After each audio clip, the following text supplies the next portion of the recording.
We'd like to thank Montecito Bank and Trust for their generous support in making Scam Squad possible. I'm Patty Teal. And I'm Deputy District Attorney Vicki Johnson. Scam Squad is up next. Sound off. 1, 2. Sound off. 3, 4. 1, 2, 3, 4. Scam Squad. Welcome to Scam Squad. I'm Patty Teal here with Deputy District Attorney Vicki Johnson. What do you have for us today, Vicki? Well, hi, Patty. I'm going to talk about romance scams again, and for two reasons. One, I'm getting more and more information from agencies like the Department of Justice, the FBI, the Federal Trade Commission, warning about increased danger from these scams. And secondly, because I'm getting more reports from people in this community, either falling for these scams or being approached by a romance scammer. So, Vicki, we've known about romance scams for some time. Are there any new twists on these scams?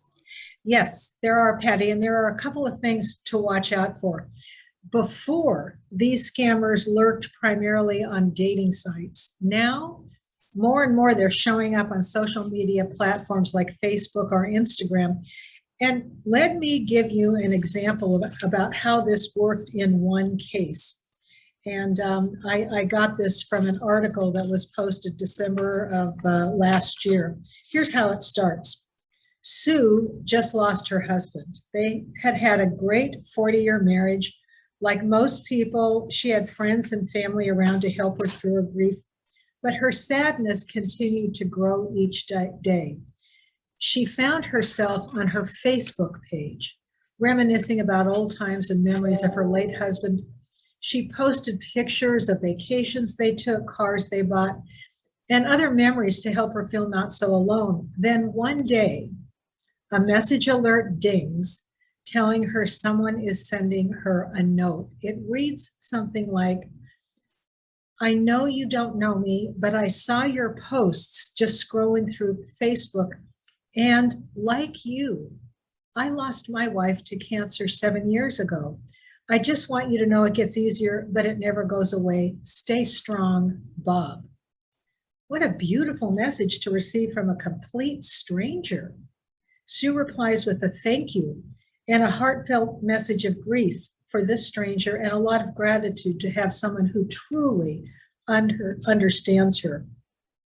Bob and Sue develop a quick bond. They become internet friends and start to chat daily. Daily turns into multiple times a day, which quickly turns into a non-stop chat thread between the two. Bob tells Sue he's a hardworking widower living in Eastern Europe with dreams of coming to America, and he's been saving his money to do just that. He tells her that when he gets to America, he is taking her out to dinner to thank her for helping him with his grief. Well, sadly, Bob isn't a real person. Well, he is, but his name isn't Bob. He's not a widower, and he is certainly not a hardworking, honest person. He is running a romance scam. It's so cruel, these romance scams. And I just wonder, do these Facebook approaches happen often? Well, according to the FTC, the romance scam numbers have skyrocketed in recent years. In 2021, the reported losses were $547 million for the year, which is an 80% increase from 2020, 80%. And remember, only a small fraction of these victims report. One estimate is around 5%. So the 547 million represents only a small fraction of the amount of money actually lost. And a third of these victims say that the initial approach started on social media. One woman who called me here in Santa Barbara told me that she got suspicious of someone that she met on Facebook when he just seemed too perfect. But some of his stories didn't quite add up. Well, it sounds like she listened to her instincts and got out before she lost money. And what was it about this person that made her suspicious? Well, a couple of things. He claimed to be from a town in the Midwest, but when she asked him questions about that place, he was vague with his answers. And she did start to be suspicious when he just seemed too perfect. Now, another thing these scammers have in common is that they are never available for a visit. Something always comes up. From what you've told us in the past, after their victims are hooked, the scammer has all kinds of emergencies requiring money. That's always been the big red flag in these romance scams. I remember that in a lady that we interviewed before. The gentleman was flying in on a plane, but there was some sort of a crash and he wasn't there, and it was just one thing after another. That's right, but now that has changed in some cases. The Federal Trade Commission warns that more and more romance scammers are trying to lure their victims into bogus investments. This is another new twist. Instead of asking for money for themselves, they pretend to be very successful businessmen, and after they've developed a trusting relationship with their victim, they start to just casually offer the victim investment advice. Yeah, that would probably divert suspicion because they're not asking their victims for money. They're offering to help them to make money. And what kinds of investments are they offering? Well, it's usually some investment involving cryptocurrency. And Patty, another thing they do is after they've taken all their victims' money, they try and turn that person into a money mule. And remind us again, Vicki, how do they do this? Well, they tell their victim they need some help in moving money. It might have to do with an inheritance that they need help relocating, or they might say they need help transferring money for an important business deal. So here's how they operate. Once they get the victim's cooperation, they will send money to the victim, which is of course money that they've received from another scam. And they'll ask the current victim to put that money into their account and then transfer it on to another person. And remind us again, what is the point in doing this? Well, scammers need to find ways of getting their ill-gotten gains back to the country where the scam originated, like India or Nigeria, without raising suspicions. So instead of transferring large amounts of money that they've scammed from victims, which would raise suspicion, they break it into smaller amounts.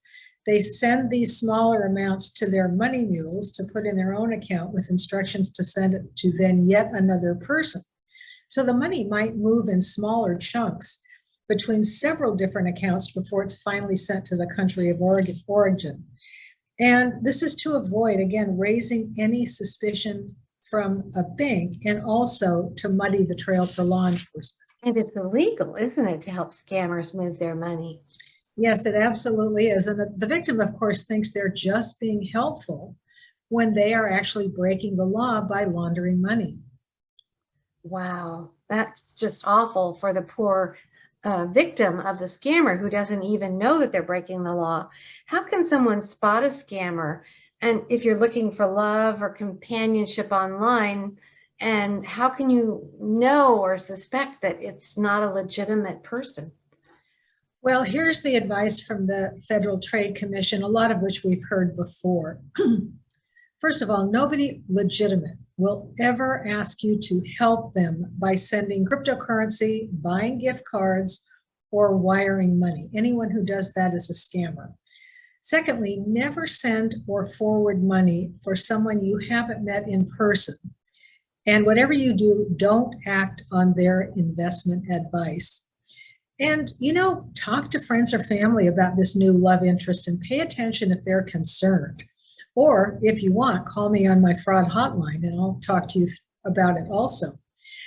Try a reverse image search if they send you a picture, or Google the name and see what comes up. You might be very surprised.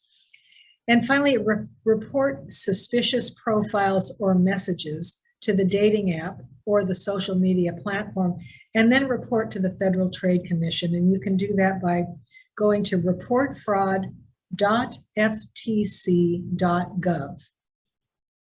Great advice, Vicki. And I know we've heard about this scam before, but these are some new twists. And I think, again, this is one of the most heartbreaking scams because the victim really thinks they found true love, and they really may have been very lonely, and it really hits them in the heart, and they're so embarrassed, and it's just a particularly heartbreaking scam. Absolutely, Patty. They not only lose money, but they get a broken heart, and some of them never recover from this.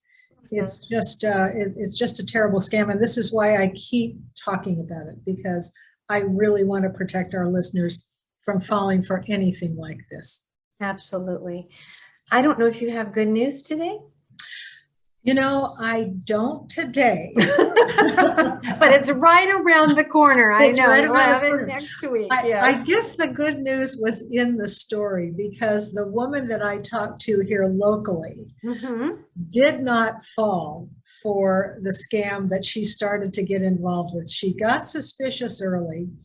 She'd heard our show before. She saw some of the warning signs, and she just decided to step off.